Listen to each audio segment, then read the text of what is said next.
So I didn't go with Salah in the last game week and brought in Ahmad in place of ESR, and that move turned out to be really great because Salah blanked and I kept Holland, who got 2 goals, and some of my forward midfielders gave good attacking returns. So with that I made 56 points in game week 4. My overall rank is 881509. I am just 43 points off top 10k and I haven't used any chip yet. I have 3 free transfers and 0.5 million in my bank, and I've already uploaded my review reel, so I'm not gonna talk about my game week 4. So let's just move on to my transfer plans. So I don't think there is a clear captaincy choice apart from Salah this game week. Son faces Brentford, but Tottenham and Son haven't looked that great this season. They were just utter disappointing against Arsenal, and apart from that I think Watkins is a shout, but when he faces Wolves at home he did score twice in the last game week, but he was subbed off in the second half of their Champions League game against Young Boys and was seen applying ice pack on his leg, but Unai Emery did came out and said that it wasn't a injury substitution, it was tactical and he hasn't recovered yet fully. So yeah, he could be the one captaincy choice apart from Salah, but am I ready to take the gamble second game week in a row? I'm not so sure because Salah's EO last game week was 96 and I definitely wanted to captain Holland, that's why I didn't go for Salah, but this game week I think Salah is clear captaincy favorite. So these are my two options to bring in Salah. I could go Saka to Salah and Bruno Fernandes to McNeil or Ramsey. So remember, this only will be a one game week punt because in next game week I am using my wild card. So McNeil and Everton have been really great offensively. Defensively they have been shambles, but offensively McNeil has created the most chances in the league, and I do like Ramsey more than Rogers. So Rogers passes the eye test, but Ramsey is getting the attacking returns. He also scored in the Champions League against Young Boys. So I think these two are my favorites if I were to take out Bruno Fernandes. And my other option is going Saka to Salah and going Isak to DCL or Vardy. So all three of them are penalty takers, and Isak was subbed out in the second half not due to an injury, but he had a blurry vision because I think he received an elbow or something in the first half. So that was the reasoning given by Eddie Howe. We are not sure what was it. Was it tactical or something else? But Newcastle haven't looked that great, and I think Everton are getting loads of chances for DCL. He did score in the last game week and also missed a one-on-one chance. And Vardy is just prolific, even though Leicester are not creating that many chances as Everton are for their striker. And Everton and Leicester face each other in the next game week. So I do favor DCL here, and I do favor McNeil to in the midfield. So I guess I'm gonna go for Everton player, no matter the case, whether I go for the option 1 or option 2. So let's just see how my team is shaping up for match day 5. So in goal it's Pope, who faces Fulham away from home, and again I don't think Newcastle have been that great, but Pope faces a lot of low XG shots from outside the box, so that racks up save points, as he got 1 save point in last match day and before that too.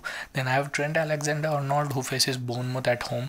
Bournemouth have started this campaign really good, and I think they are perfectly capable of scoring at Anfield, but Trent again has great potential to get an attacking return, as he did against AC Milan in the Champions League. He got the assist for the goal. Then I've got Munoz, who faces Manchester United at home, and he has been an absolutely terrible pick, and I want to ship him out of my team, but right now I have to keep him against United. Then I've got Robinson, who is only priced at 4.5 million, and he has already, I think, performed above par. He has given me 2 attacking returns. He was very close to getting an clean sheet in the last game week, where West Ham United scored in the last minute of the game. Then in midfield, I brought in Ahmad, as I said, in last game week in place of ESR. And Ahmad didn't feature in the League Cup game against Barnsley for United, where they scored 7 goals. So I think he definitely starts for this one, and I think according to eye test, he definitely looks like the best United winger right now, but he doesn't get those attacking returns which we want in the FPL. So I hope he does get some in this game week. He did give an assist though in the last game week, so hopefully he does the same this this game week too. Then I've got Eze, who again scored in the League Cup for Crystal Palace, but he might not be on pens because Mateta scored the last pen and they were seen arguing, and Mateta pulled a prank and took the pen. So that would be a downgrade to Eze, and Mateta might be a more valuable pick from Crystal Palace. So let's see how that develops in later game weeks. Then I've got Gordon. So in the second half, when Isak was shifted to Isak was subbed off, Gordon shifted in the centre forward position.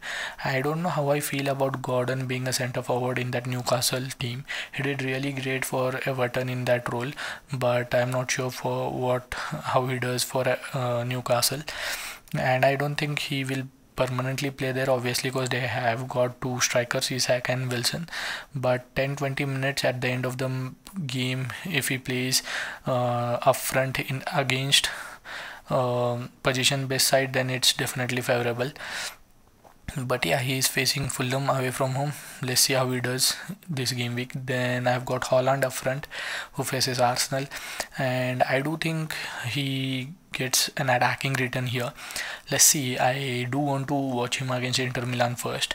If he impresses me a lot, then there is a world where I cap him and I again restrain or just don't bring in Salah and save my transfer, because I am not sure that wasting a transfer for a player for who will be in your team for only 1 game week is the right style to play in this changed FPL format. But Holland has to do a lot to convince me to cap him against Arsenal, who have been tremendous defensively. And on my bench, it's Fabianski, Johnson, Jebison and Barco. So let's just say I'm in favor of bringing in Salah and DCL for this game week right now, because I really like the Everton's style of play, and they are in terms of getting output from DCL, because he had, I think, 3 big chances in the last game week. He scored 1 and missed 2. So, and he's on pens too, and Leicester City are a leaky defense. So I think going with DCL makes sense rather than going with McNeil. And Bruno Fernandes is also on pens, Salah is also on pens, and as I said, Salah is the best captain for this game week. So 90% of the chance I think I am bringing in Salah and bringing in one of DCL or McNeil in place of Isak or Bruno Fernandes. So Haaland has to do a lot to convince me not to bring in Salah. So that's it. That's my team for game week 3. And yeah, again, don't forget to subscribe to my channel, hit the bell icon, and so that you will get notified whenever I upload the video. And don't forget to follow me on socials, as you can see on the screen, on Instagram at FPL Football Fanatic and on Twitter at Footy Fanatic FPL. I'll see you in the next one. Good luck for game week 5.